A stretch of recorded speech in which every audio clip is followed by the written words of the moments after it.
Tes objectifs en 2026 ou même plus tard? Nous, on aimerait bien faire 4 millions cette année. En fait, perso, je suis passé de 78 000 en août à 148 000 en septembre. Il y a peut-être 10 monteurs, 10 carousel makers dans l'équipe. On a bombardé et là, ça a bien pris. Moi, tu me remets à poil en Argentine sans parler la langue. En 3 ans, je pense que je redeviens millionnaire. Personnellement, les meilleurs mois, c'est les mois où j'étais le plus malheureux. Il faut qu'en 2026, tout le monde prenne la création de contenu organique au sérieux. Toi, tu aurais des conseils pour bien recruter? Moi, c'était la question que j'avais plus posée à Sheila Matthews. Elle m'a dit, pense ton recrutement comme tu penses ton acquisition. Bon, Mickaël, welcome sur la chaîne. Merci de m'avoir relancé. C'était à moi de te relancer après pour le podcast. Ça fait vraiment plaisir de t'avoir là pour le début d'année. Comment tu vas? Et présente-toi pour ceux qui ne te connaissent pas encore. En vrai, en ce moment, je vais très très bien. Je suis très heureux. Manque juste peut-être une meuf, mais sinon tout va bien. Je suis très très très heureux. Les relations, la famille, la santé, c'est le plus important après tout. Et sinon, je dois me présenter, c'est ça? Ouais, rapidement pour ceux qui ne te connaissent pas, où est-ce que tu es? Et surtout de manière globale, qu'est-ce que tu fais? C'est quoi ta spécialité? Ouais. Moi, j'ai 19 ans, je m'appelle Mickaël Wu et je vends un programme d'accompagnement. C'est grâce à ce programme d'accompagnement-là que je tourne entre 100 000 et 150 000 euros par mois depuis septembre. Et mon avatar client, c'est full B2C en vrai, des gens qui veulent passer de 0 à 5K. Voilà. Ok, nice. Et donc, marché français majoritairement, quoi. Ouais. Ok. Est-ce que tu as quitté la France comme moi pour fuir les impôts ou... En vrai, ça va arriver, je pense, en 2026, parce Ok, que là, j'en peux plus. Parce que justement, j'ai créé ma SASU en juin, ok. le juin dernier, là. Après avoir défoncé les plafonds d'auto-entreprise, j'ai créé ma SASU. Ouais, c'est vrai qu'ils prennent énormément, énormément. Du coup, en 2026, je pense à m'expatrier. Mais avant de m'expatrier, il faut déjà que j'aille dans les pays en question. Personnellement, j'ai fait 0 pays, à part Dubaï une Ok, fois et la Chine, parce que les parents. ok, d'accord. Tes parents sont là-bas ou ils sont originaires de là-bas? Originaires plutôt, et je vois les arrière-grands-parents là-bas, ouais. Ok. Et de plus en plus, pour partir sur ce sujet-là, ça me tentait pas du tout, il y a encore 3-4 ans de ça. Et depuis que je vois tous les mecs en e-com se baser dans les villes futuristes chinoises, je ne saurais même pas dire le nom là-bas, j'arrive pas à prononcer. Je me pose vraiment la question, parce que c'est vraiment super libéral, super capitaliste. Donc ouais, c'est un vrai sujet. T'as déjà pensé à autre pays que Dubaï et que la Chine pour t'expat ou pas du tout? Non, mais en fait, j'ai même pas pensé à m'expatrier là-bas, c'est juste que j'ai fait ces 2 pays-là et Ok. j'aimerais vraiment voyager pour voir où est-ce que ça me plairait. Mais je t'avoue, je suis quelqu'un de plutôt casanier et j'aime bien être dans mon coin tranquille. Voilà, Là, on a un peu ces points communs là d'être un peu des nerds derrière nos ordi.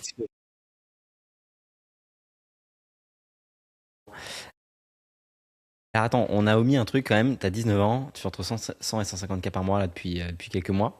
C'est insane. Est-ce que tu peux rapidement nous expliquer c'est quoi le processus, le chemin par lequel, enfin, genre what the fuck, explique-nous. Bah, en fait, personnellement, vraiment, j'ai commencé à 9 ans, je créais du contenu et je suis devenu très très très fort en création de contenu. Donc en fait, avant même d'être infopreneur, j'étais créateur de contenu depuis maintenant 10 ans. Et si tu veux, personnellement, je trouve, hein, c'est de plus en plus le cas, même en 2026, et je pense que ça va être le cas pendant 10 ans encore, c'est que les meilleurs entrepreneurs, c'est les meilleurs créateurs de contenu. Ok, Tu vois? ok. J'ai l'impression que ce qui différencie vraiment les top, top, top et les moyens, c'est vraiment la capacité à créer un gros branding grâce aux réseaux sociaux. Parce que tout le monde est sur les réseaux maintenant, la demande est sur les réseaux. Donc, pour match cette demande, il faut évidemment créer un max de contenu et bien le faire. Donc, la métrique principale pour laquelle j'ai réussi à monter aussi haut à 19 ans, c'est vraiment ma capacité à créer du bon contenu, notamment sur YouTube et Instagram. Et je partage ton avis. Il y avait des personnes qui, j'avais fait un post similaire il y a quelques semaines sur LinkedIn en disant que enfin, tout le monde devrait bénéficier du contenu. Il y avait des mecs qui me disaient ouais mais tu connais pas, il y a des milliardaires qui vendent du gravier, qui font pas de contenu sur les réseaux et pourtant ils sont 1000 fois meilleurs que toi en tant qu'entrepreneur. Et j'aurais dit mais en fait ça veut pas dire que s'ils ne faisaient pas, enfin s'ils faisaient du contenu ils seraient pas meilleurs. C'est que peut-être qu'ils ont réussi à entreprendre, à avoir des grosses boîtes, valoriser, avoir du succès sans faire du contenu. Mais aujourd'hui, n'importe quel entrepreneur, même dans des boring business, aurait intérêt à avoir plus de visibilité, aurait intérêt à avoir un branding en ligne, aurait intérêt à avoir une personal brand. Pourquoi pas, tu vois? Et ça veut pas dire, enfin, c'est pas, il y a pas un lien de cause, de causalité, tu vois. Les gens, ils prennent tout à l'envers. Donc, je suis assez d'accord avec toi. Je pense que avoir la visibilité sur les réseaux, personal brand, c'est un vrai truc. Je pense que ça pourrait être intéressant qu'on en discute plus en détail durant cet épisode rapidement. Moi, c'est vrai que je prône aussi beaucoup le contenu. Je suis convaincu que c'est l'axe principal d'acquisition et c'est vraiment trop puissant. Tu postes combien de fois, toi, par jour sur les réseaux? Parce que je me suis abonné à ton compte, je me suis fait bombarder de. J'ai l'impression de voir plus que Michael Wu et Marvin Gaye dans mon feed Insta. Ouais. Perso, je poste environ, pour l'instant, je poste pas beaucoup, je t'avoue. Fut un temps, je postais 5 contenus par jour sur Instagram et du coup sur TikTok aussi parce que le format vertical, je le reposte sur un peu tous les réseaux, sauf YouTube Shorts. On pourra en parler pourquoi. Ouais, ça m'intéresse qu'on en reparle, mais TikTok, ça t'apporte des leads qualifiés ou pas? Ouais, t'es en B2C, donc c'est un peu différent peut-être. Ouais, c'est ça. Je fais du B2C, donc Ok, forcément, ça m'apporte peut-être ok, d'accord. 10-20% quand même. Ok, Donc c'est plutôt important. Et ouais, je poste entre 3 et 6 en ce moment par jour. Et ok, toi? donc quand même. Ok, 3 et 6 fois par jour. Et ton funnel, c'est que tu rediriges directement après vers enfin, sur un tunnel ou sur un autre réseau, sur YouTube, c'est quoi? Hmm. Bah perso, je suis plus la méta vraiment. Plus, j'ai découvert Nick Setting très récemment et j'ai vu il faisait la même chose.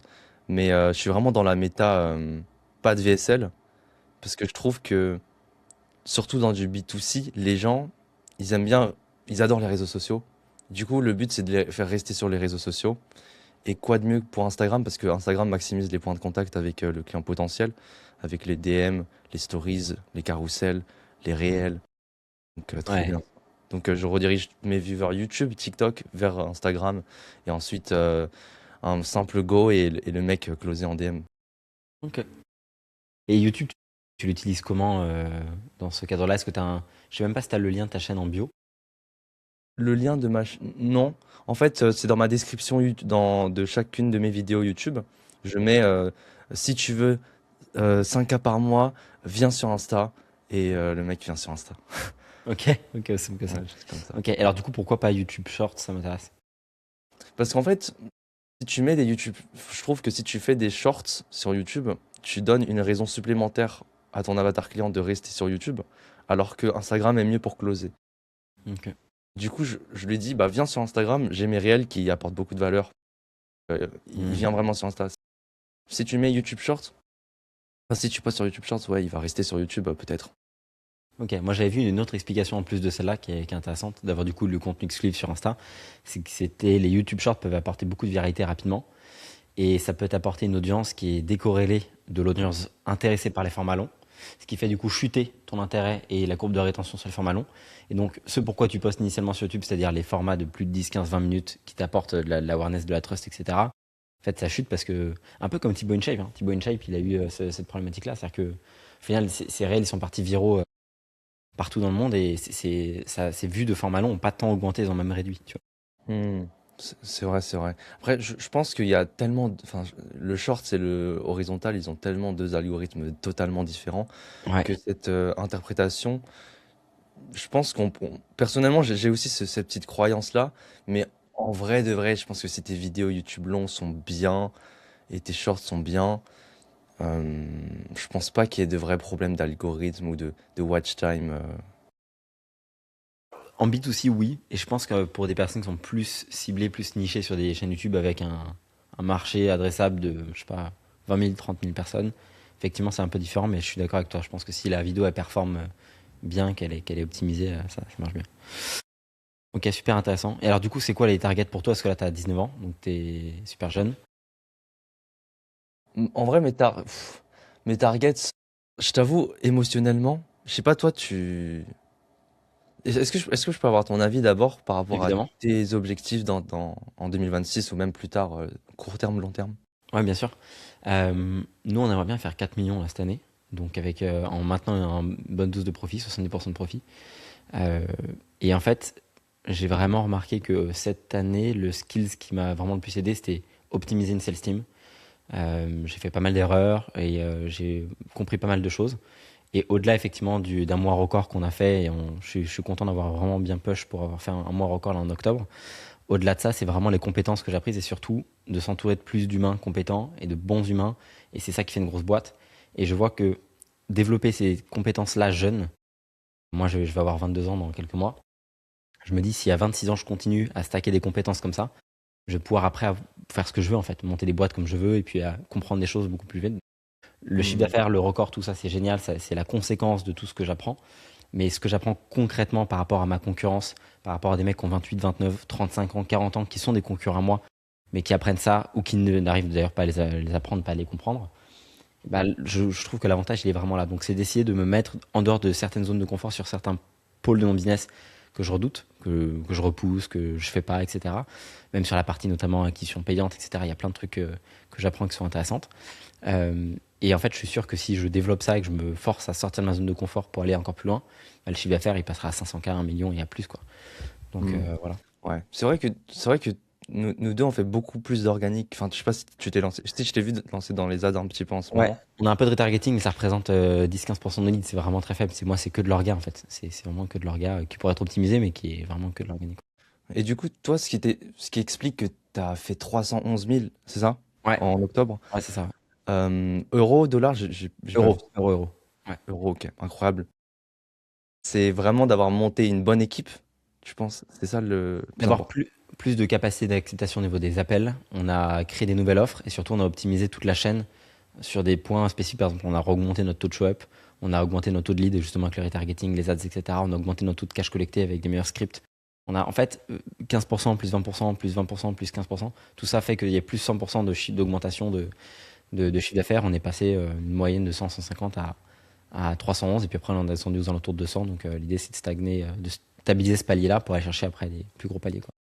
Ok, ok, donc 4 millions, objectif c'est 4 millions là en Ouais, 2025. c'est ambitieux, mais je pense que c'est quelque chose qu'il faut se fixer, quoi. Je devrais même 10x, comme dit Grant Cardone, tu vois. Donc, ouais. C'est intéressant parce que ça connote avec le réel que j'avais vu hier soir de ta page. Tu avais fait un truc sur les 5 principes du milliardaire, enfin d'un livre d'un milliardaire. Ouais, de Grant Et Cardone. le fait de se mettre des objectifs très très hauts pour... parce que dans tous les cas, Bah ouais. l'inconfort est pareil. Et tu vois, quand je vois des mecs comme. Alors, c'est très bateau parce que je prends l'exemple de Musk, mais Musk, il adore mettre des délais insane pour des trucs qui sont complètement fous. J'aurais dit, bon, bah, les gars, l'année prochaine, on est sur Mars, tu vois. C'est un malade, tu vois.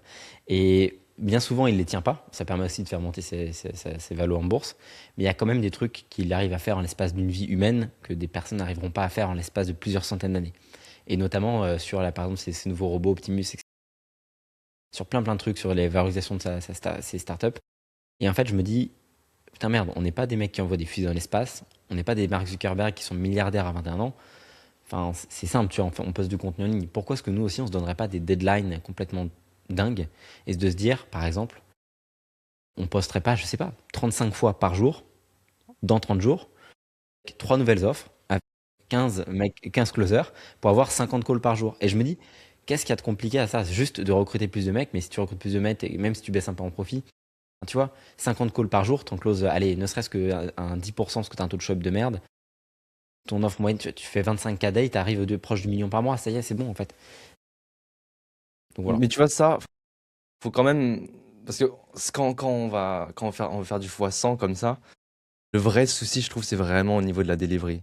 C'est très très chaud. Ouais, c'est vrai. C'est autant de clients et si t'as pas des bons coachs, si t'es pas beaucoup présent, bah les gens ils sont pas contents et ça c'est vraiment horrible. Et c'est vraiment, je t'avoue, ça qui me... En fait, perso, c'est la delivery qui me ralentit de faire ces 200 vidéos par jour parce que je pourrais, tu vois, tu mets une strate de clipping, tu mets plein de trucs en place et après tu bombardes, tu prends ta sales team. Mais après, les clients, qu'est-ce qu'on en fait, tu vois, c'est ça la vraie question. Ouais, c'est vrai. Tu peux pas les envoyer sur Mars, les clients, tu vois. Non, non, mais en fait, je pense que c'est comme un head of sales, il faut un head of delivery, quoi. C'est juste ça. En fait, un head of qui gère tous ces pôles-là, et qui se mettent en compétition, qui un head of, par exemple un head of delivery qui a 4 CSM qui sont effectivement bons dans ce qu'ils font, et tu mets 3 head of avec 3 teams qui sont en compétition pour avoir les meilleurs résultats, et puis tu mets des incentives avec des balises sur lesquelles les clients doivent atteindre, et des mecs en live en permanence, quoi. C'est vrai. Mais tu vois, faire tout ça, après ton cerveau, est-ce que tu as suffisamment de temps après dans ta journée pour t'occuper de d'autres choses? Enfin, ouais, après Ah, t'occuper de tes... bien sûr, c'est une vraie question. Moi, de toute façon, je suis pas à 1 million par mois, donc je sais pas faire. Sinon, ça voudrait dire que je fais 1 million par mois. C'est pas le Mhm. cas. Et toi, personnellement, tu veux vraiment rester sur ce format d'accompagnement? Toi, c'est beaucoup de... Non, t'as plusieurs offres, non? Est-ce que tu pourrais expliquer tout ça? Ouais, pour l'instant, on a deux offres. Une offre qui est la partie accompagnement classique et une offre qui est plus personnalisée avec moi, mais que je vends beaucoup moins. C'est une fois de temps en temps quand il y a des personnes vraiment que je... sur la partie one-one. Et sinon, sur Archimède Capital, au début, on avait plus de personnes. Aujourd'hui, on a réduit à une personne, un infopreneur. Et donc là, c'est vraiment du done for you. On va placer copywriter, media buyer qui vont s'occuper, gérer la team, on prend un pourcentage là-dessus. Euh, et ça permet aussi de faire du R&D parce que du coup, tu comprends at scale ce qui marche le mieux sur des plus grosses audiences. Et donc voilà, c'est intéressant. Mais c'est vrai que je me pose la question. Tu as toujours ce truc-là, je pense que tu l'as aussi, de savoir si c'est un défocus de faire une nouvelle activité ou si c'est. Parce que je pense que par nature, tu es très créatif. En tout cas, ça se sent. Moi, je suis assez créatif aussi. C'est une de mes forces. J'ai pas mal de faiblesses, mais cette force-là, je l'ai. Et du coup, j'ai envie de lancer plein de trucs. Tu vois, le nombre de fois où j'ai envie de lancer un SaaS, où j'ai envie de lancer des projets en side. En fait, je me dis, si j'ai un truc qui peut faire 300K par mois, ils peuvent très bien faire 500 en evergreen sur 1 an. Et tu fais ça 3 ans et au moins, t'es done for life, tu vois. Ouais, c'est vrai. C'est Pour quoi ta ça, vision vis-à-vis de ça, quoi, et du défocus? T'as envie de lancer de nouveaux projets? Toi, c'est quoi tes targets? Au-delà des targets financières, tu te vois faire quoi en termes d'entrepreneuriat dans les plusieurs années? ouais. Bah, perso, en termes de produits lancés là, pour l'instant, j'aimerais bien me focus sur l'accompagnement. Je trouve que c'est toujours plus simple. Comme tu l'as dit, hein, on a déjà une grosse machine à cash qui a déjà un gros branding. Parce que d'une certaine manière, les gens. Enfin, faut pas penser que quand tu lances un nouveau produit, ce produit-là, il a le même niveau de branding que ton produit que les gens connaissent depuis 2 ans. Il y en a qui regardent tes vidéos, qui regardent mes vidéos. Ils savent qu'on a un produit. Et ça fait 2 ans, ils savent qu'on a un produit. Du coup, ils ont une grosse trust envers le produit. Le Mm. produit aussi, il a beaucoup de branding. Mm. Et du coup, je préfère rester dans mon accompagnement, continuer à vendre cet accompagnement-là pour, entre guillemets, faire de l'argent facile et scale de 100 à 200, de 200 à 500. Et je pense que c'est largement possible, parce que c'est qu'une question de maths, de mathématiques. Tu vois, si on fait plus de volume, on fait plus d'argent. Ouais, 200%. Et du coup, je trouve que ça serait pas pertinent, pour moi en tout cas, de lancer un autre produit qui est, soit qui nécessite beaucoup de temps au détriment du temps, de l'énergie investie à scale le produit qu'on a initialement. Donc, ouais, C'est vrai. Et au-delà de ça, j'ai cette réflexion de, il n'y a pas beaucoup d'entrepreneurs que je connais qui est capable de gérer plusieurs boîtes en même temps. Et encore une fois, même à haut niveau, à part Musk, qui est capable de foutre 6 CEO ou 7 CEO à la fois pour avoir des boîtes qui font plus d'1 milliard de revenus par an chacune. Il n'y a pas beaucoup d'entrepreneurs qui sont capables de gérer plus de 2 boîtes en même temps, tu vois. C'est un vrai, vrai truc. Donc, euh, donc ouais, c'est intéressant. Euh, En termes de content pour quelqu'un qui a une boîte aujourd'hui, même de manière générale, qui veut se lancer, euh, ça m'intéresse toi d'avoir tes conseils là-dessus. C'est quoi ta vision? Parce que plusieurs entrepreneurs qui utilisent le contenu au quotidien pour faire de l'acquisition, pour avoir des leads, etc. Chacun a des conseils différents, chacun a une vue différente, chacun a des expériences et des retours différents. C'est quoi toi les main points que tu verrais en 2026 euh, pour être sûr d'attirer une cible précise, ou en tout cas une cible d'acheteur? hmm. Tu sais, en ce moment, il y a beaucoup la méta volume, volume. Ouais, Marvin Gaye, les gens ils disent faut ouais. faire le plus de volume possible. En vrai, je trouve ça grave pertinent. Et c'est vrai que c'est pas un truc que j'avais forcément théorisé avant tout le monde. Mais je l'avais peut-être fait plus naturellement parce à partir de... En fait, perso, je suis passé de 70 000 78 000 en août à 148 000 en septembre, juste en postant.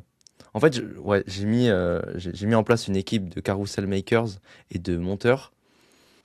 Il y a eu peut-être 10 monteurs, 10 makers dans l'équipe. Et on a bombardé, peut-être on a fait 10 fois plus de volume. Ok, dingue. Et là, ça a bien pris. Donc évidemment, je pense que le truc du volume, c'est évident. Maintenant, sans les bons formats de vidéo, de contenu, l'amplification par le volume ne va pas être aussi impactant. Tu vois, si tu as une bonne base et que le fais fois 100, c'est toujours mieux que si tu as une base de merde de contenu qui est pas bien faite et tu fais fois 100, ça aura beaucoup moins d'impact. Donc Et pour, qu'est-ce que tu penses, je te coupe, mais qu'est-ce que tu penses des personnes qui disent t'as besoin de faire x100 pour arriver à une bonne base de contenu? en vrai, c'est vrai, c'est vrai. Enfin, je pense que c'est vrai et après, faut analyser les stats qu'on a, les retours, ouais, c'est sûr. Mais personnellement, en fait, je suis un peu biaisé parce que personnellement, je suis déjà très bon en création de contenu. Du coup, dans ma tête, je me dis, euh, j'établis d'abord la stratégie de contenu. Enfin, c'est vrai que je suis trop biaisé par le fait que je coach beaucoup des gens de 0 à 5 et je leur mets déjà la strate de contenu à la gueule sans leur dire, vas-y, bah, teste tout et ensuite tu vois. Bien sûr. Et du coup, personnellement, je me base pour faire du bon contenu, je me base vraiment sur un principe, c'est la différence, l'élément différenciant. Moi, j'adore parler de ça. J'ai toujours ce raisonnement, même dans tout mon business d'ailleurs, mais en contenu, c'est encore plus, ça se manifeste encore plus. C'est là où la plupart des gens font ça, moi, je vais faire ça. Et tu vois, là, je commence à voir. Avant, il y a à peine 4 mois, je faisais là où la plupart des gens font du contenu Facecam, Raw, Mathis Chloé. Moi, je vais faire des coachings en groupe, un peu à je sais pas si tu connais Fugu, même Anime, les streamers classiques en France. Anime, ouais, bien sûr, ouais. Ouais. C'est trop marrant, ce mec. Mais tu vois, tu mets ta tête en haut et tu mets l'écran en bas avec les clients. Et je me suis dit, il y a personne qui a fait ça en France. C'est grave différent. Ouais, c'est Et vrai. du coup, j'ai commencé à le faire, ça a super bien marché. Et comme là, je vois comment tout le monde commence à faire les réels résultats, enfin, les réels avec les coachings clients, je vais toujours dans l'optique de l'élément différenciant, je vais essayer de trouver un nouveau format de Un nouveau vidéo format. pour me différencier. C'est vrai que c'est super pertinent. Je l'ai donné à mon monteur. Je me dis, mais en fait, on a, je sais pas, 500 heures de live depuis 3 ans, si ce n'est plus, qu'on n'a jamais exploité, tu vois, et qui sont là, des lives, mais franchement, à foison. Des heures et des heures et des heures et des heures. Ça serait intéressant, effectivement, de prendre ce format-là, qui est un super bon format. Et donc, essayer toujours d'avoir de l'avance sur le marché en trouvant le point qui se différencie. Ok. Ouais. Et tu vois, on peut se différencier de plein de manières. Pour moi, un élément différenciant, ça peut être, voilà, comme on a dit, dans le concept de la vidéo, le format de vidéo. Mais ça peut être aussi au niveau de ta personnalité. Si tu es particulièrement tranchant, un peu à la Andrew Tate, si tu es particulièrement. Bah, par exemple, perso, on me dit je suis le petit chinois qui fait beaucoup d'argent, tu vois. C'est- Moi, j'ai un client, il s'appelle Bobby, et c'est un noir. Et je lui dis, bah, la plupart des noirs sur TikTok, ils font wesh wesh. Toi, tu vas parler ultra de manière très éloquente et très gentille, avec Ok. une, Très raffiné. et du coup, ça s'est différencié. Donc, je pense que l'élément différenciant, il est vraiment partout dans la personnalité, dans la couleur de peau, dans les sujets, la manière les scripts aussi, parce qu'il y en a qui arrivent à faire des scripts poétiques. Imagine, je sais pas, tu fais du business en faisant du rap. Enfin, tu parles de business en faisant du rap, bah, c'est grave élément différenciant. Je pense qu'il y a tellement d'éléments différenciants à exploiter. Bon sang. Moi, j'aime bien dire que c'est trouver son founder market fit. Trouver le format de contenu qui colle avec ce que toi tu aimes faire, ce que tu sais faire et avec ce quoi tu es à l'aise. Sur des Mhm. formats vidéo YouTube comme sur des formats courts. Ce pourquoi les gens te reconnaissent et on sent que tu as une facilité naturelle. C'est aussi ce truc de. Toi, je pense que tu es très à l'aise, très à l'aise en live, en impro. Typiquement, même avant cet épisode, on s'est dit, bon, on y va en impro parce que enfin, on n'est pas stressés tous les deux, ni devant une caméra, ni de pas savoir quoi dire ou autre. On s'en fout. Et c'est de comprendre ses forces naturelles pour jouer avec. Parce que vous devez absolument utiliser tout ce que vous avez de manière naturelle en termes de force. Mais tu penses que c'est naturel, ça? Ouais, je pense que c'est naturel. Je pense que c'est en grande partie génétique. Sur ça, je serais partie prenante de Tai Lopez. Euh, je pense qu'on sous-estime beaucoup à quel point il y a une part de génétique et une part évidemment d'environnement, d'éducation autour de ça, etc. Ça varie énormément des forces de chacun, voilà. Mais je pense qu'il y a une grande partie génétique, bien sûr. Ok. Parce que perso, comme je suis vraiment. Là, je vais être super cash, hein. Genre, la plupart des B2C sont un peu cons. Bah. Ils savent pas ils savent pas leur qualité, ils savent pas ils savent rien. Donc, Ouais, mais il y ouais. a il y a un autre sujet, je pense que là, je te rejoins là-dessus. Je pense que c'est plus que les gens n'ont pas confiance sur leurs points. C'est que moi, j'ai une éducation où mes parents m'ont tout de suite mis beaucoup en confiance quand j'étais jeune, sur plein de trucs. Alors que même des fois, je faisais des trucs, c'était pété, tu vois. Mais ils m'ont mis en confiance rapidement. Et du coup, j'ai une confiance en moi sur plein de trucs, sur ma capacité à développer des nouvelles compétences, sur ma capacité à évoluer. Et ça se sent. Tu vois, je sais pas, moi, j'arrive à le sentir chez toi aussi, tu vois. Il y a ce truc de cette confiance en soi. Et je pense qu'il y aurait plus un deal à trouver, réussir à faire percevoir les forces naturelles que ont chacun, plutôt que de les donner, parce que je pense qu'elles résident en chacun, que c'est très différent d'une personne à l'autre. Moi, je suis très très con sur plein de trucs, il y a des trucs sur lesquels je suis mieux. Et je pense que c'est une question tu vois, d'arriver à rendre la perception différente. Je pense que c'est juste se faire confiance et se mettre dans des situations où on arrive à surperformer les autres. Tu vois ce que je veux dire? Je comprends totalement ce que tu veux dire. C'est juste que, comme je suis vraiment dans le guidon, beaucoup dans l'opérationnel en Ouais, bien coaching, sûr, bien sûr, bien sûr. je vois tellement de personnes qui ne savent pas ce qu'ils veulent, qui ils sont, leurs qualités. Ils me disent, bah moi, Mika, je sais pas quoi faire dans la vie, je sais Ouais, rien. alors Juste, ouais, ça je comprends. fais-moi gagner de l'argent. Fais-moi gagner de l'argent. Genre, je comprends rien. Ouais, ouais. Ouais, je suis d'accord. Ouais, c'est compliqué. Mais du coup, à ça, bah, je trouve quand même sa niche à lui, en lui posant des questions sur ce qu'il aime, et je lui prends parce que c'est souvent un problème aussi de, d'expression de soi. Ils n'arrivent pas ils n'arrivent pas à développer sur qui ils sont, sur ce qu'ils veulent dans la vie. Du coup, il faut prendre le temps de poser les bonnes questions, etc. Et au bout d'un moment, j'ai suffisamment d'infos pour lui proposer plusieurs domaines dans lesquels il veut se diriger, et, euh, et lancer un produit dessus. Et après, il y a aussi plein de fausses barrières mentales. Parce que tu sais, il y a le nombre de personnes qui ont dû te dire comment est-ce que je fais si je veux pas montrer ma tête sur les réseaux. Hmm. Ça a dû t'arriver un nombre de fois, ça, j'imagine. Alors, et moi, je suis là, bah, moi non plus au démarrage, enfin, quand je commençais, j'avais pas forcément envie de montrer ma tête sur les réseaux, parce que ça implique que ma famille, mon ancien cercle de potes me voient et me jugent pendant un temps moment. Mais en fait, t'es pas Bill Gates, quoi. Tu peux montrer ta tête sur les réseaux. C'est Qu'est-ce vrai. qui t'empêche réellement? Il y a rien qui t'empêche. C'est juste que t'as pas envie d'être dans l'inconfort un peu parce que ça va parler un peu pendant une semaine autour de toi sur le fait que tu te lances. C'est tout. Ouais, c'est Et ça. du coup, les gens, ils envisagent même pas cette potentialité, alors qu'en fait, le monde derrière, il est énorme. Exactement.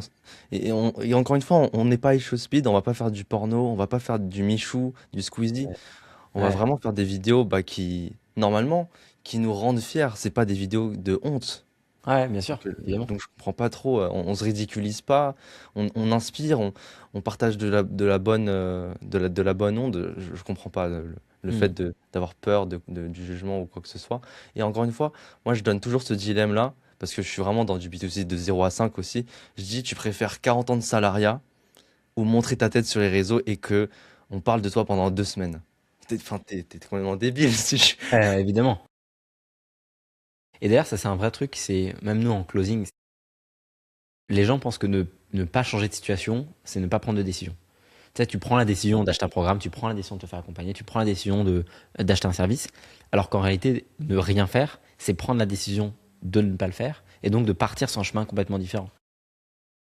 Genre, j'ai vu un mec sur Twitter, il avait tweeté en disant bande de débiles, je sais plus comment il disait ça, en disant pourquoi vous avez peur de vous lancer? Parce que dans le pire des cas, vous revenez dans la situation dans laquelle vous êtes actuellement.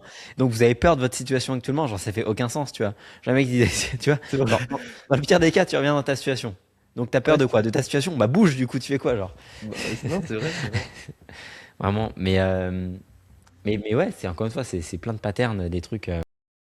Mais on en a tous, hein. On en a tous. Nous, ça nous paraît évident parce que on sait. D'ailleurs, c'est un vrai truc. Se lancer plus jeune, ça te rend un peu immune par rapport aux réalités de la vie. Moi, quand je me suis lancé, j'avais 16 ans vraiment quand j'ai lancé. Je bossais plus, j'avais plus au lycée, j'ai pas eu le bac, etc. Les gens me disaient, ouais, mais comment tu feras pour la retraite? Alors, déjà, quand t'as 16 ans, le dernier truc, tu sais même pas si enfin, alors, tu sais même pas si t'arriveras à 30 ans dans le même pays. Enfin, ça n'a aucun sens. Donc, déjà, t'élimines tous ces trucs-là. Et de deux, t'as pas ce truc de Euh, ouais, il faut que j'ai un crédit, il faut que je monte une famille, etc. T'as 16 ans, tu t'en fous. Et donc de se lancer plus tôt, t'as un peu cette innocence vis-à-vis de la réalité qui te permet de te lancer plus tôt. T'as aussi d'autres inconvénients qui te diront que t'es jeune, que t'as d'autres moments, il faut profiter de sa jeunesse. Donc de toute façon, t'as des avantages et des inconvénients. Mais je pense qu'il faut aussi retrouver ce truc de le vrai risque, en fait, il est de partir sur un chemin qui te plaît pas. Parce que de toute façon, t'as qu'une vie. Non, c'est vrai. Le but, c'est de vivre sans regret. Est-ce que toi, t'as un truc qui te... C'est quoi la chose qui te donne, qui te procure le plus de dopamine dans la vie? À part les trucs je sais pas, de sexe ou de... Les trucs primaires, quoi. Ouais. Mettre tout sur le rouge à la roulette, je pense que. Non, c'est Ah des. ouais? Non, non, non, non. En fait, la vraie dopamine, la dopamine saine, et c'est vraiment très très con, mais c'est t'achives, tu as réussi un truc dans ton business. Typiquement, je pense que le mois record qu'on a fait en octobre, j'étais KO, je dormais vraiment beaucoup moins que d'habitude. La sensation de réussite à ce moment-là, c'est incroyable. Parce que tu as vraiment bossé dur pour un truc. Et il y a plein de fois où, comme tout le monde, j'ai procrastiné, j'ai perdu du temps, j'aurais dû exécuter plus vite, j'ai fait des erreurs. Et là, de savoir que tu peux être fier de toi, ouais, la sensation d'être fier de toi, c'est incroyable. Et après, aussi simple que ça, mais moi, juste l'été, en France, je reviens 2 mois en général en été. Moi, je ramène ma voiture. Mec, je suis le plus heureux du monde. Je suis en Bretagne, il fait beau, je vais me baigner, je reviens, je marche. C'est aussi con que ça, mais moi, ça me fait. C'est franchement ce qui me procure le plus de plaisir, je pense. Trop Tu vois. bien. Les choses simples, ouais. Ouais, je fume pas, je bois pas, enfin, je pense comme toi, mais. Hmm. Non, non plus. Ok. Et ok, donc toi, ton mois record, t'étais le plus heureux, tu trouves? Ouais, 100%, mais je pense que j'étais aussi heureux que lorsque j'ai fait mes premiers 100 000 euros, que lorsque j'ai fait mon record, que j'avais passé la barre des 100 000 euros par mois. Et plutôt des achievements, tu vois, des sensations de réussite. Tu regardes, tu te poses 2 secondes, tu te dis, ok, j'ai bossé pour, j'y suis arrivé. Tu peux être fier Mais de tu sais, toi. moi, j'ai pas du tout ça. Ok, Genre, alors c'est intéressant, je te retourne la question du coup.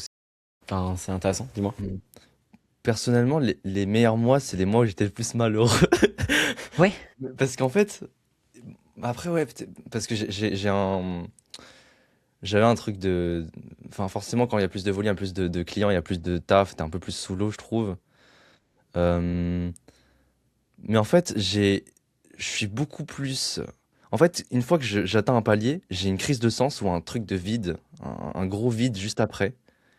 Ok. Et j'arrive que à profiter ou à prendre du recul sur sur l'accomplissement que je viens de vivre au bout de peut-être 2, 3 mois, quand il y a la baisse, pas la baisse, mais la stagnation. Quand je me dis, ah ok, ok, maintenant que je vois, je me dis, ouais, c'était vraiment très bien, je suis trop fier de moi et tout. Alors, tu vois, je te rejoins là-dessus parce que je t'avais parlé des premiers 100 000 euros, mais mon premier million, je me souviens exactement quand c'était, où j'étais, etc. Ouais, J'ai une vraie perte de sens aussi. ok. Et c'était vraiment un truc, parce que les premiers 100 000 euros, tu te dis, bon, c'est pas assez pour vivre, surtout quand t'es à Dubaï et que t'as un loyer qui te coûte 5-10K par mois, que t'as plein de charges, etc. Machin, tu te dis, ça va vite. Mais c'est vrai que je me souviens que mon premier million, c'est pas assez pour du tout pour vivre, machin, mais c'est assez pour te reposer 2 ans, tu vois, en Mhm. gros. Mhm. Et j'avais aussi ce truc de, je suis un peu vide, perte de sens. J'en ai parlé à des potes autour de moi en disant, and now what, quoi? Qu'est-ce que je fais? Ouais. Et j'étais un peu perdu aussi. Donc je comprends ce truc-là. Mhm. Ouais. Ok, ok. Mais après, tu vois, 3 mois plus tard, quand tu regardes ta situation même actuelle et tout ce que tu as fait. Par exemple, j'ai fait un post j'ai dû défiler sur toutes mes photos et vidéos de 2025. Ok. Le fait d'avoir vu mon évolution, je me suis dit, waouh, c'est quand même incroyable. En un an, tout ce qu'on peut faire, tu vois. Je sais pas, dans un an, voilà, dans un an, tu auras 4 millions et plus dans ton business. Moi, je sais pas, dans un an, je deviens quoi, perso, j'en sais rien, mais en un an, on peut faire tellement de choses. Et quand on regarde l'année passée, on se dit, waouh, on est vraiment fier de ce qu'on devient et c'est trop bien cette sensation, c'est vrai. Perso, tu vois, toutes les nuits avant de dormir, je sais pas pourquoi, mais j'ai cette gratitude envers la vie et je suis juste trop content de dormir et de me dire que demain, il y aura pas de, je sais pas, il y aura pas cours, il y aura pas un métier ou quoi que ce soit. Juste, j'aime beaucoup ce que je fais, j'aime beaucoup mon business. Est-ce que toi, t'aimes bien je trouve que c'est ton jeu vidéo, je crois que j'avais déjà entendu ça de Ouais, ta... ouais, ouais, je vois ça comme un jeu vidéo. Je trouve que c'est vraiment Clash of Clans ton business. Tu... Non, mais c'est vrai. T'as ton HDV, t'as tes extracteurs d'élixir. C'est exactement ça. En vrai, je le vois comme ça, c'est trop bien. Tu optimises, tu réinvestis. Et d'ailleurs, je pense que j'ai la même satisfaction à scaler, passer avec mon business de 1000 à 10 000 euros, tu vois, de recommencer de zéro. D'ailleurs, je dis souvent que moi, tu me remets à poil en Argentine sans parler la langue. En 3 ans, je pense que je redeviens millionnaire. Peut-être que c'est illusoire, mais je le pense. Parce que je vais galérer les 2 premières années, puis après, ça va s'accélérer. Et c'est trop bien, en fait. Tu as la sensation de, t'as pas d'argent, donc tu fais tout à la main. Après, tu as assez d'argent pour te payer un monteur. Puis tu as assez d'argent pour te payer les membres de la team. Puis en fait, ils t'aident, machin, etc. Et en fait, c'est vraiment c'est une course, c'est une évolution comme ça. Donc, Tu jouais aux jeux avant, aux jeux vidéo? ouais, j'ai beaucoup joué à Minecraft, énormément. Mec, c'est incroyable, le Minecraft. Clash of Clans, j'ai beaucoup, je jouais mais plus jeune. Un peu Dofus, mais surtout Minecraft, parce que on n'avait pas Tu de faisais quoi sur Minecraft? Enfin, vas-y, on parle de ça vite fait, après on revient dans le business. Vas-y. T'as joué à Minecraft aussi? Ouais, PvP Faction. Ok. Ah non, moi j'étais vraiment. Mec, moi j'avais pas de console, j'étais sur un iPad comme ça, qui buguait. Ouais, ouais, Minecraft, vraiment la version mobile, quoi, tu vois, où j'étais comme ça, et juste monde en survie. Je jouais pas mal avec mes cousins à l'époque, monde en C'est trop survie. bien. Et ce Oh, qui est fou, c'est que, je sais pas toi, mais j'ai des souvenirs du monde, à l'intérieur du monde, ok. aussi réels que des souvenirs d'enfance chez mes grands-parents ou autres, tu vois. Le cerveau, il est vraiment dingue pour ça, je trouve ça assez fou. Je sais pas toi, tu. Mm, mm. Ouais, c'est vrai, mais enfin, je trouve que les gamers, ils sont, ils ont une, ça ressemble beaucoup. Ouais, comme tu le dis, hein, ton business c'est ton jeu vidéo, et les gamers ils sont friands de l'accumulation de richesses, je trouve. C'est Ils aiment vrai, beaucoup le le truc truc de de, ressources, de ouais, fou. on aime trop augmenter les stats, et je trouve que ouais, les gamers c'est des businessmen, mais dans le jeu, et il faudrait qu'ils arrêtent de jouer pour transformer leur vie en jeu, ouais. Ouais, les geeks en fait. Moi j'étais un peu ça, tu vois, c'est. Ok. Du coup, je sais plus quel était le sujet de départ de discussion, mais en tout cas, ouais, je suis d'accord avec toi sur les stats, sur le truc de gratitude, c'est intéressant. Mm. Moi, quand il m'arrive une merde en business, comme ça peut arriver enfin, à tout le monde, des fois je prends du recul aussi, je me dis, mec, t'as pas de cancer, la santé ça va bien, t'es jeune, enfin, parce que c'est que quand il t'arrive des gros trucs dans la vie que tu prends du recul, mais autant le prendre avant, quoi. Non, mais ça, c'est un peu horrible au sens où, en fait, j'ai l'impression que quand t'es en croissance et tout, t'es pas si satisfait que ça. Enfin, personnellement, c'est ça que je ressens, c'est que je suis pas forcément. Il y a toujours plus, on a l'impression, on voit que le verre à moitié vide quand on réussit beaucoup. Mais dès qu'on échoue un peu, il y a ce truc de. Ah, mais en Ouais, vrai, on a fait pas mal de choses. ouais, c'est vrai. C'est vrai, c'est vrai. Et moi, je pense qu'il y a aussi ce truc de quand on est jeune, les années passent plus lentement, surtout quand tu bosses, etc. Et plus tu vieillis, plus ça passe vite. Moi, j'ai vraiment envie de garder le truc de la valeur d'une année. J'en discutais avec mon grand-père. Pour lui, les années, elles passent comme ça. Parce que, Hmm. évidemment, en proportion, même sur sa vie, c'est beaucoup moins vite. Enfin, c'est beaucoup moins. Et c'est vrai qu'en une année, tu peux accomplir tellement de trucs. On se rend pas compte. Déjà, dans une journée, on peut accomplir tellement de trucs. En l'espace de 12 heures éveillé, 15 heures éveillé, les gens se rendent pas compte de ce que tu peux faire vraiment en 15 heures. Je pense que les réseaux, ça a aussi complètement baisé nos cerveaux. Les gens se rendent plus compte de ce qu'on peut accomplir, surtout avec les outils qu'on a aujourd'hui, en 15 heures. Tu fais ça fois 30, tu fais ça fois 12, tu peux faire des trucs de fou. Et c'est juste dommage de passer à côté de ça, quoi. Est-ce que t'as une astuce de productivité en tant qu'entrepreneur? En fait, le truc, c'est d'atteindre le flow, l'état où tu es vraiment concentré, etc. Et le plus dur, c'est pas d'être dans ce flow-là, c'est de l'atteindre. Des fois, je peux procrastiner pendant 20 minutes. Donc, en vrai, le meilleur truc à faire, c'est juste de se forcer pendant 5 minutes à faire la tâche, sans avoir d'onglet ouvert, sans avoir de musique, sans avoir de téléphone. Parce qu'une fois que tu as fait les 5 premières minutes enchaînées dedans, après, c'est bon. Ton cerveau, en fait, il switch, il change d'état. Donc, 5 minutes avant, tu pouvais te dire, ah non, j'ai la flemme, j'ai pas envie. Si tu te forces, ne serait-ce que pour 5 minutes, ton cerveau a eu le temps de se modifier. En tout cas, l'état de ton corps a eu le temps de se modifier pour que tu te dises, ok, en fait, non, c'est bon, c'est tranquille, je suis lancé, ça va aller vite. Euh, donc je pense que c'est vraiment le délai que tu mets avant de te forcer à faire la chose pendant 5 minutes d'affilée. Parce qu'en fait, les gens le font 30 secondes, après ils ouvrent un onglet, ils vont leur sur leur mail, ils ouvrent, enfin tu vois, c'est fini. Ouais, c'est vrai, c'est vrai. En Et vrai, toi, je vais prendre ça. tu fais pareil, En fait, je t'avoue, en ce moment, je suis pas le plus discipliné. En fait, moi, En fait, après, par exemple, perso, je monte moi-même mes vidéos YouTube. Ok. Euh, et, euh, et à chaque Pourquoi? nouvelle vidéo, bah, je suis. Ah, pourquoi je monte Pourquoi? mes vidéos YouTube? Ouais, pourquoi tu délègues pas? What the fuck? C'est le truc le plus simple à déléguer en plus, c'est le montage. Non, je suis d'accord avec toi. C'est juste que personnellement, mes vidéos, c'est pas des vidéos simples à déléguer. Je parle de mes vlogs. Et en fait, mes vlogs sont tellement authentiques et ils sont tellement. Il y a beaucoup de voix off, beaucoup d'agencement de clips, des trucs que je voulais dire, que le monteur ne verrait pas, etc. Que je préfère les monter moi-même. Et je trouve même en termes de 20-80, parce qu'on parle beaucoup de 20-80 Mm. pour Mm. bien, pour bien gagner de l'argent, faut vraiment respecter ce principe-là. Et personnellement, dans mon business, YouTube, c'est quand même, ouais, c'est en 20-80, tu vois. Ok. Euh, Ouais, ok, ça occupe des places différentes dans chacun de nos deux business. Moi, c'est vrai que c'est important YouTube. ouais, comment dire, mes vidéos vlog font entre 50 000 et 100, et 100 000 vues. Donc c'est complète. En fait, c'est nécessaire de, pour moi, pour mon business, de maximiser le, la qualité de chacun des vlogs. Parce que avec un vlog, je gagne 100 000 euros. Je pense que tu pourrais, en fait, je remets pas en question le fait que justement, tu gagnes ça parce que ça me surprend pas avec autant de vues, une audience qualifiée, un bon système, etc. Mais c'est juste que t'as pas encore trouvé la bonne personne qui comprend ton style peut-être de montage, d'authenticité et qui te Ouais, le ça. montre, quoi. Non, mais c'est vrai. Et toi, tu aurais des conseils pour bien recruter des méga A-players, vas-y.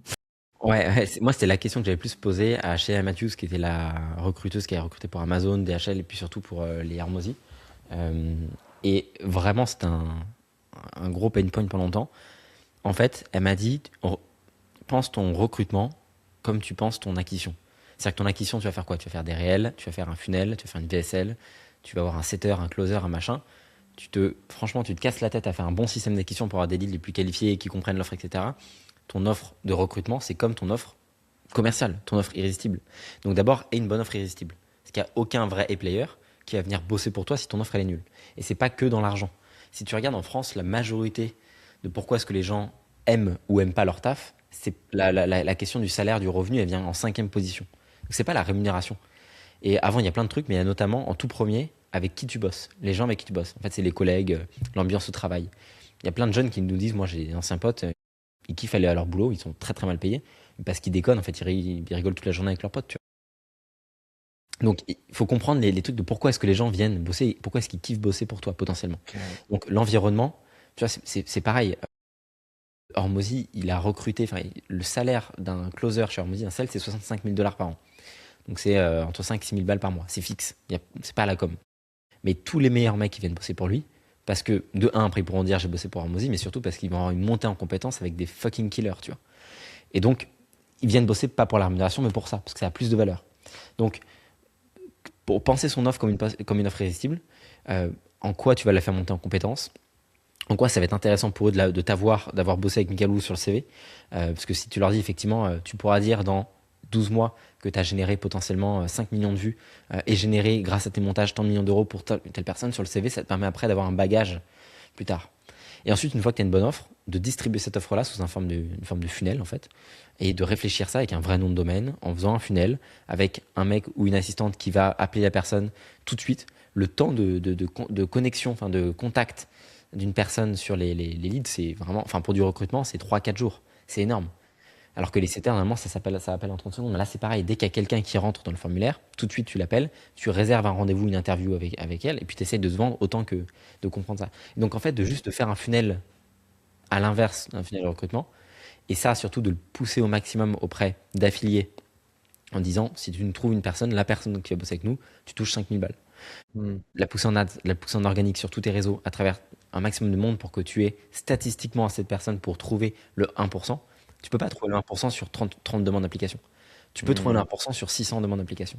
Ok. Et d'ailleurs, tu regardes les plus grosses boîtes, même les GAFAM et tout, elles ont un seuil sous lequel elles ne regardent même pas les formulaires. Genre Facebook, je crois que c'est 12 000 applications pour un job. Parce qu'en fait, en dessous de ça, ils savent que statistiquement, ils peuvent pas trouver le top 0,01% qu'ils veulent dans leur boîte. Ok, ok. Et toi, tu fais ça dans ton Ouais, recrutement? 100% vrai. Est-ce que Exactement. tu, genre, au bout de, bah, vas-y, donne-nous, est-ce que t'as pas toutes les données en tête là de combien ont rempli le formulaire de tel poste au bout du coup, tu prends en call combien de personnes? Enfin, vas-y. Alors par exemple, je te donne l'exemple de Closers on a recruté il y a quelques mois là, justement pour la partie montée en puissance. On a eu 650 demandes d'application. Et sur ces 650 demandes d'application, on en a retenu 35 en interview. Sur les Wow. 35, ouais, on a eu 8 secondes de demande d'interview et on a eu 3 autres personnes qu'on a sélectionnées. Euh, sur les seconds R2, quoi. On a fait R1, R2. Et en fait, comment est-ce qu'on a eu 650 demandes d'interview? J'ai demandé à des potes qui avaient des grosses communes de les mettre en story en disant, bah, c'était une manière ou une autre. En fait, tu vois, Kéo nous a mis un story, Louis il a mis un story. Et du coup, ça a permis de pouvoir vraiment booster la visibilité du formulaire. Les Hmm. formulaires, on a fait un truc très poussé en comprenant, enfin poussé, juste on a mis pas mal de friction pour garder vraiment que ceux qui étaient les plus déter. Et ça nous Ouais. a permis vraiment de tomber sur vraiment 8 mecs qui étaient ultra quali. Il y a eu 3 qu'on a gardés, 5 qu'on a proposés autour de nous pour des personnes qui étaient en recherche potentiellement de closer et qui étaient aussi qu'on garde dans notre réseau, quoi. Waouh. Wow, c'est génial. C'est incroyable. Putain, mais c'est que c'est super inspirant, genre. Ouais, en fait, je pense que sans cette discussion, j'aurais pas accordé autant d'efforts, d'importance dans le recrutement, mais parce que Ouais. perso, ouais, Et en j'y fait, voyais pas forcément. surtout, je te dis ça parce que moi, j'ai notamment recruté les closers, c'est un truc que j'ai fait beaucoup trop tard. D'ailleurs, c'est marrant parce que Cole Gordon, je sais pas si tu vois qui c'est aux États-Unis. Le Euh, mec qui a une fille qui, voilà.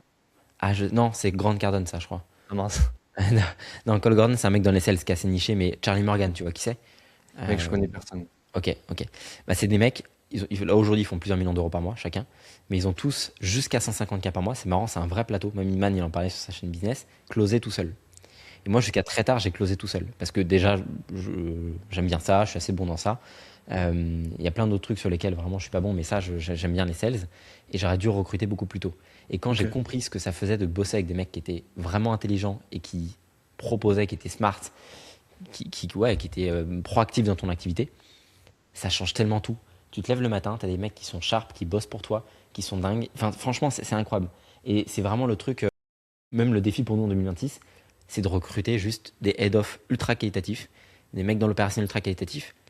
Parce qu'en fait, ton business, il dépend juste de ça. Pourquoi est-ce que Facebook, c'est Facebook? Parce qu'ils ont ils ont mais Hmm. 10 000 ingénieurs qui sont juste trop forts, quoi. C'est Ouais, tout. mais tu vois, moi, je comprends pas. Enfin, j'arrive pas. J'ai l'impression qu'ils n'existent pas, ces gens. Mais Mais oui, mais parce que moi aussi, je pensais qu'ils n'existaient pas, je t'assure. ok. Mais en fait, c'est avec le volume, tu les trouves. Et pendant longtemps, moi, mes closers, je pensais qu'ils n'existaient pas. C'est pas possible. Je dis, mais attends, mais il y a personne en vente, en France qui est bon en vente. Ils sont tous rainés au sol. C'est pas possible, franchement. Alors tu écoutes leur appel, tu as envie de te tirer une balle, tu dis mais c'est pas possible, mais attends, mais comment tu fais? Jusqu'au jour où tu as 650 mecs qui demandent ton formulaire, que tu en gardes 35 en interview, que tu en as 8 en R2 et que ces mecs-là, ils ont closé pour plus de X millions d'euros pour des challenges, des machins, des trucs, et ils cherchent de la stabilité sur une offre et qu'ils sont prêts à grossir avec toi, et que tu leur montres en expectation. Et vraiment, de leur donner, leur expliquer que il y a des évolutions possibles, mais d'être très clair dès le départ avec eux. Moi, mais chacun de mes closers, ils ont pour objectif d'ici la fin d'année, pas d'être closer, de monter en responsabilité, d'être head of sales, puis head of product à l'intérieur de l'écosystème, avec des rémunérations qui vont beaucoup plus haut. Ils ont des paliers à chaque 100 000 euros de collectés par chacun, avec des cadeaux à gagner, des places au GP de Monaco, plein de trucs, etc. Pour vraiment que les mecs ils soient comme des mini-entrepreneurs dans la boîte. Et d'ailleurs, je pense que pour les boîtes en ligne, ça c'est une théorie que j'ai, c'est qu'en fait, si tu veux vraiment des mecs bons, il faut des indépendants, il faut des freelances, il faut des entrepreneurs. Il faut que tu les incentives comme des entrepreneurs. Et donc, il faut que tu leur donnes des targets, tu vois. En fait, pour moi, il n'y a que des entrepreneurs qui peuvent être bons dans nos styles de boîte parce qu'ils sont tellement aware du marché en ligne, de ce qu'on fait, qui comprennent nos mots, nos wordings, que si tu les incentives pas correctement, ils partent tout seuls de faire leur truc de leur côté. Si tu veux les garder avec toi, il faut que tu leur mettes assez d'objectifs, assez de perspectives, assez d'intéressement pour que ça soit comme un mini-jeu entrepreneurial chez toi et qu'en plus ils aient de la sécurité. Bah, tu sais quoi, tu viens de répondre à la prochaine question à laquelle que j'allais te poser. C'était vraiment si le mec il est si bon que ça, pourquoi il lance pas son propre business? Ouais. tu vois.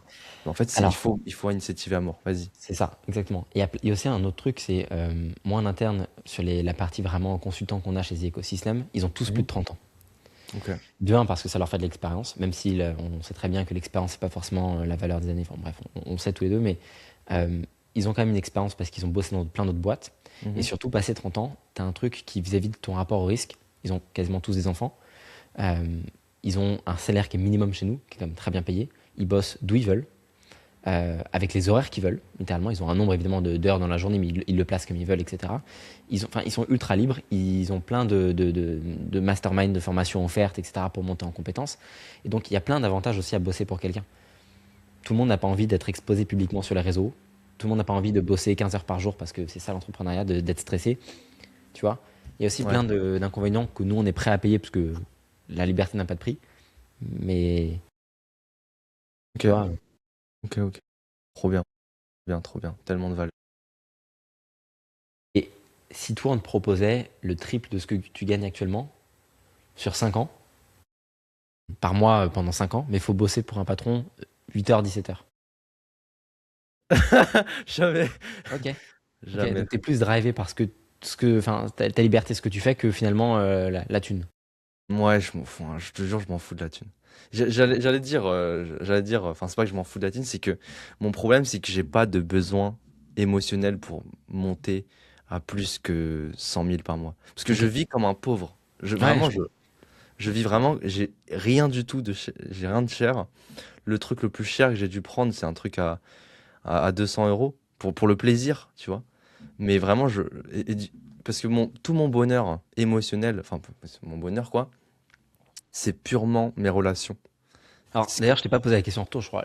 Ta dopamine à toi, à Ouais, part la dopamine primaire, c'est quoi? bah c'est les relations. C'est que les relations. Quand je fais beaucoup de ventes sur un jour, en vrai, je m'en fous. Tu vois, limite, je m'en fous. Mes relations, c'est si mes relations sont bien, si je reçois suffisamment d'amour, si je partage suffisamment d'amour, bah, je suis le plus heureux. Et j'ai Ok. pas de. Et du coup, ouais, c'est ce qui fait que j'ai pas du tout le besoin de faire plus d'argent, mais j'ai plus le besoin de passer du temps avec mes proches, des trucs comme ça, tu vois. Ok. Du temps de qualité, du quality time, ouais. Quality time. Mm. Ok. Ok, compris. Intéressant. Et du coup, l'expatriation, c'est aussi, je pense, un... Bah, c'est pour ça que je m'expatrie pas aussi rapidement que je le devrais. Parce Ouais. que je suis bien en France avec la grand-mère, mon frère, Bah mes ouais, amis et tout. Et je sais pas, j'ai pas envie d'être dans ce truc de le millionnaire là-bas, tout seul en train de pleurer. ouais, je Ouais. comprends, je comprends. Et toi, est-ce que t'as eu ça un peu ou en vrai tu t'évites? Ouais, bien sûr. Mais en fait, moi, je suis arrivé à Dubaï à 17 ans, parce que Oussama m'avait dit de prendre un billet. Du coup, j'ai pris un billet, j'y suis allé, et c'était vraiment la meilleure décision que j'ai pu prendre, je pense. Les 2 premières années, ça a été les plus dures, parce que je suis passé d'un cercle où j'étais, évidemment, ma famille, mes potes, très aimés, enfin, très entourés, c'était, moi aussi, c'est incroyable. À, tu te retrouves tout seul dans un désert, tu vois, à galérer. Et en fait, ça fait vraiment drôle, ça fait vraiment bizarre, ça peut te rendre malheureux. Mais je pense que c'est pas parce que c'est Dubaï ou pas. C'est quand tu fais une expatriation, tu reconstruis ta vie quelque part ailleurs dans le monde géographiquement. Donc, il faut être assez solide pour se dire, enfin, ça prendra le temps que ça prend, mais surtout de se créer un cercle social. Parce que maintenant que je vais à Dubaï, j'ai beaucoup plus de personnes que je connais, de potes, pas encore de famille, mais de potes là-bas Mm. à Dubaï que je n'ai en France. Ouais. J'ai pas de potes en France en fait, tu vois. Mm. Donc en fait, ma base, à part ma famille, ma base Mm. émotionnelle, elle est basée à Dubaï maintenant. Ok. Et ça change tout. Parce que du coup, tu peux sortir tous les soirs faire des restos. Faut pas le faire, parce que sinon ton business il plonge. Mais dans l'idée, Mm. t'es bien entouré. Ouais. Tu vas faire du wake le week-end, tu vas au restaurant, tu vas faire une activité, tu vas machin, tu vas faire du kart, peu importe. C'est trop bien en fait. Tu te retrouves ton cercle là-bas. Et quand tu as des potes avec qui rigoler, en fait, ça change absolument toute l'expérience d'un pays. D'ailleurs, regarde, fais le schéma mental. Tu vas dans un pays sur lequel t'es jamais allé, genre la Bolivie, tu vois. Je suis jamais en Bolivie, je sais pas à quoi ça ressemble. Moi, je me dis, j'ai 50 potes, vraiment très très bons potes avec qui je peux déconner, tu vois, sortir, machin et tout, en Bolivie qui m'attendent, qui sont installés, qui vont me faire découvrir les endroits, avec qui c'est trop cool de sortir et tout. En fait, la Bolivie, ça me fait plus peur, tu vois, d'un coup. D'un coup, ça sounds good pour m'expatrier, tu vois. Parce qu'en vrai, ça fera des aventures, on est jeune et tout. Donc en fait, c'est plus effectivement ce cercle social de se le créer sur place. Ok, ok, trop bien. Tu sais, là j'ai un pote qui s'appelle Lohan.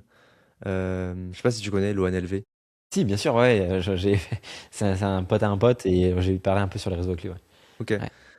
Bah, en fait, on va décaler en Suisse là dans 4 jours. Mais tu vois, sans son initiative, j'aurais pas, je serais pas allé solo. Parce que j'aurais peur du coup d'être solo en train enfin, de passer cette période de solo en train de build son cercle social. Ouais. Mais évidemment, si je le fais, enfin, si je suis dans la situation et que c'est obligé, je le ferai. Mm. C'est juste que dans Ça mes change. choix de vie, je préfère, j'avoue, je suis un mec du confort. Si j'ai mon confort social ici, bah, je vais pas forcément me dire, je vais pas me dépasser, me dire, allez, pour plus d'argent, je vais décaler. À moins que la douleur des impôts devienne trop forte. Mais du coup, là, j'ai pu trouver le mix parce que du coup, je pourrais voyager avec un pote en même temps pour trouver mon projet d'expat. Mec, ça change tout. Je te souhaite vraiment de trouver un cercle de potes qui t'accompagnent et que tu te bâtisses un truc sur place parce que l'expérience, elle est drastiquement différente. Ça n'a rien à voir. Ça n'a vraiment rien à voir. Et en général, ceux qui rentrent en France ou ceux qui rentrent, qui annulent leur expatriation, c'est parce qu'ils n'ont pas réussi à se construire un cercle de potes comme ils voulaient initialement, quoi. Hmm, ok. En tout cas, c'est mon analyse. Je suis Ok. jeune, hein, j'ai 21 ans, ça se trouve, je connais rien à la vie. Dans 5 ans, j'aurai un avis différent, mais de ce que j'en ai pour l'instant observé sur les dernières années, c'est ça, quoi. Ok. Donc ouais. Trop bien, trop bien. Ça fait 1 heure là. Ouais, ça, on approche de la fin. Je pense que tu as du taf, moi aussi.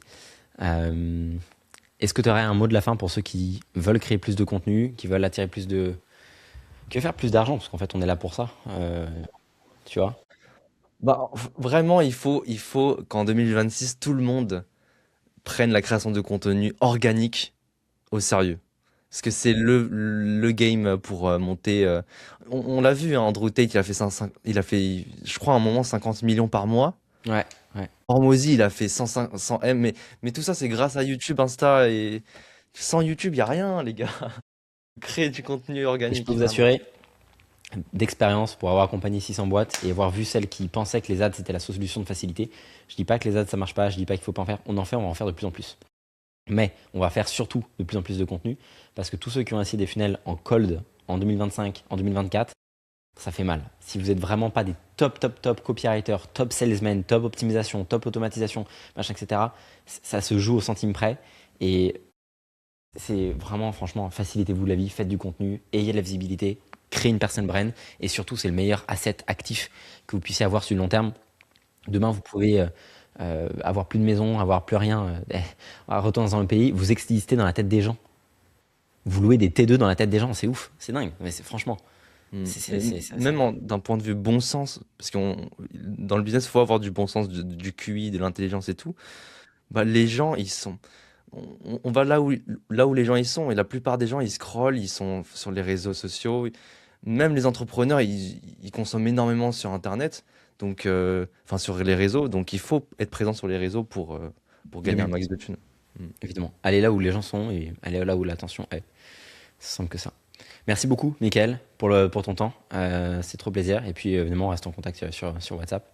Let's Et go. je te dirai quand l'épisode sort. Et où est-ce qu'on peut te suivre? Est-ce que je mets le lien directement de ton Instagram, juste en dessous? Euh, non, t'inquiète, il n'y a pas besoin de ça. De toute Si, façon, les gens, ils vont. je le mets pour tous les invités. Je mets pour tout le monde. Donc, Ah, parce ok. qu'il y a des gens qui vont vouloir te suivre après l'épisode. Bah, avec plaisir. Ouais, je t'enverrai le lien Insta. Allez, Let's go. c'est parti. Ok, Trop bien. super. Merci, Michael. À une prochaine.